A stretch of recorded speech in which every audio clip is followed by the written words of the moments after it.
Saya ini termasuk tim tafsir. Itu paling kesulitan itu nafsirkan ayat-ayat yang menjadi jargon mereka, karena secara zahir maknanya itu menguntungkan mereka.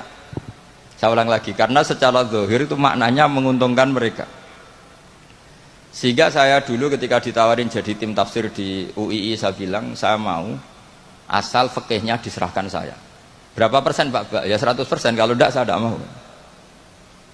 Kenapa demikian? Sekarang itu ada kelompok tekstualis, sehingga yang nggak ada di Quran ya halal.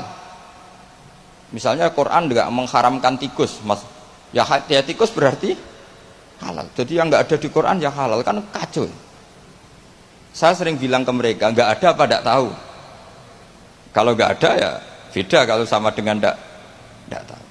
Mereka itu kalau ngitung jumlah yang halal itu hanya pakai ayat kulla ajidu fima ukhya ilayya muharraman ala ta'imi yatamu sak terus itu. Tentu pengecualiannya hanya 3. Hanya lahmal khinzir dan seterusnya, itu 3 itu tok.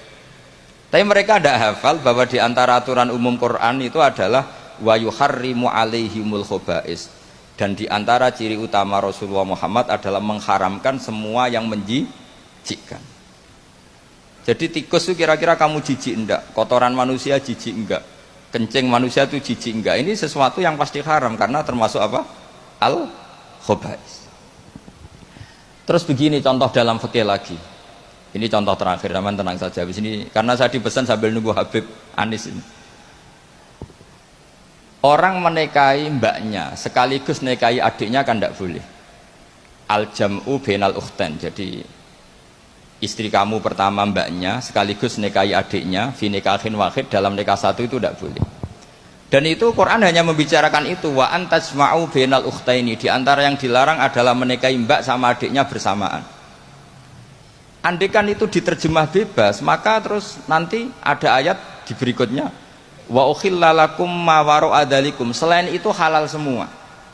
Kan nggak kebayang misalnya orang menikahi perempuan dan budenya, orang menikahi perempuan dan mbahnya dengan alasan itu di Quran tidak ada.